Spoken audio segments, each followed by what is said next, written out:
CMRL Exalogic കേസിൽ ED നീക്കത്തെ പ്രതിരോധിച്ച് CPIM raid നടത്തിയതുകൊണ്ട് ആരും കുറ്റവാളികളാകില്ലെന്നും ED അപസർപ്പക കഥകൾ മെനയുന്നുവെന്നും പാർട്ടി മുഖപത്രം ദേശാഭിമാനി.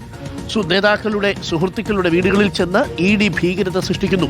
ചരിത്രത്തെ അറിയാത്തവരാണ് അന്വേഷണ ഏജൻസികളെ ഉപയോഗിച്ച് CPM-നെ വേട്ടയാടാൻ ശ്രമിക്കുന്നതെന്നും ദേശാഭിമാനിയിലെ എഡിറ്റോറിയലിൽ പറയുന്നു.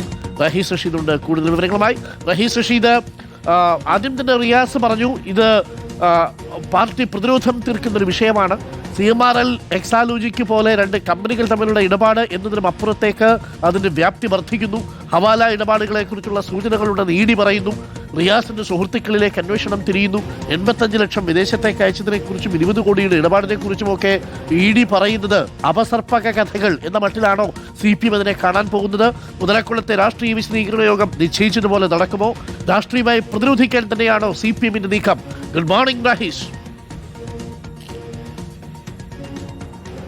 Good morning doctor Arunkumar. രാഷ്ട്രീയ വേട്ട നടക്കുമ്പോൾ രാഷ്ട്രീയമായി പ്രതിരോധിക്കണം എന്നത് തന്നെയാണ് CPIM-ന്റെ തീരുമാനം. അതിൽ കുറച്ചുകൂടി വ്യക്തത ദേശാഭിമാനിയുടെ എഡിറ്റോറിയൽ ഇന്ന് വരുത്തിയിരിക്കുന്നു. അതായത് എൻഫോഴ്സ്മെന്റ് ഡയറക്ടറേറ്റ് മിനിഞ്ഞാന്ന് പുറത്തിറക്കിയ വാർത്താക്കുറിപ്പിൽ ചില തെളിവുകൾ ഞങ്ങൾക്ക് ലഭിച്ചിട്ടുണ്ട് എന്ന കാര്യം പറഞ്ഞിരുന്നു. അതായത് ഒരു സിം കാർഡ് വിദേശത്തേക്ക് കോൾ വിളിക്കുന്നതിന് വേണ്ടി മറ്റൊരാളുടെ പേരിലുള്ള സിം കാർഡ് ഉണ്ട്, ഡയറിയിൽ 20 കോടി രൂപയുടെ ഇടപാട് നടന്നതായി എഴുതിയിട്ടുണ്ട് എന്നതടക്കമുള്ള കാര്യങ്ങൾ പറഞ്ഞിരുന്നു. ഇത് ED അപസർപ്പക കഥകൾ മെനയുകയാണ് എന്ന് പറഞ്ഞാണ് CPIM അതിനെ തള്ളിക്കളയുന്നത്. ഇല്ലാ കഥകൾ ഇക്കാര്യത്തിൽ ED പറയുന്നു എന്ന് പറയുന്നു. മറ്റൊന്ന്, വീണയുടെ പേരെടുത്ത് പറയുന്നില്ലെങ്കിലും ഒരാളെ എൻഫോഴ്സ്മെന്റ് ഡയറക്ടറേറ്റ് ആരോപണ വിധേയനാക്കുന്നത് കൊണ്ട് മാത്രം അയാൾ കുറ്റക്കാരനാകില്ല എന്നതാണ് പാർട്ടിയുടെ നിലപാടെന്നാണ് ദേശാഭിമാനി എഡിറ്റോറിയൽ പറയുന്നത്.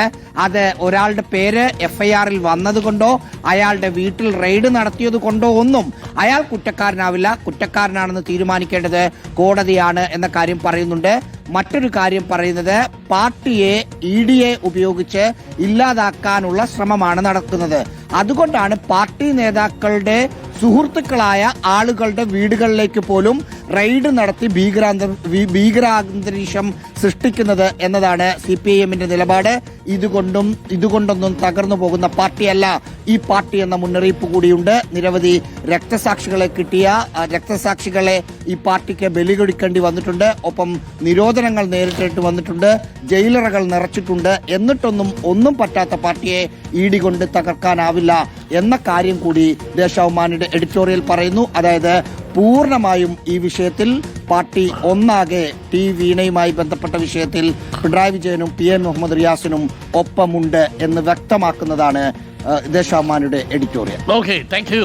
റഹീസ് റഷീദാണ് വിവരങ്ങൾ നൽകിയത്. അപ്പോൾ CPM നേരത്തെ തന്നെ ഈ വിഷയത്തിൽ രാഷ്ട്രീയ പ്രതിരോധം തീർക്കുമെന്ന് പറഞ്ഞതാണ്. പക്ഷേ CPI-യുടെ നിലപാടെന്ന് പറയുന്നത് ബിസിനസ്സും രാഷ്ട്രീയവുമാണ് എന്നതാണ്. CPI ഈ വിഷയത്തിൽ എടുത്തിരിക്കുന്ന നിലപാട്.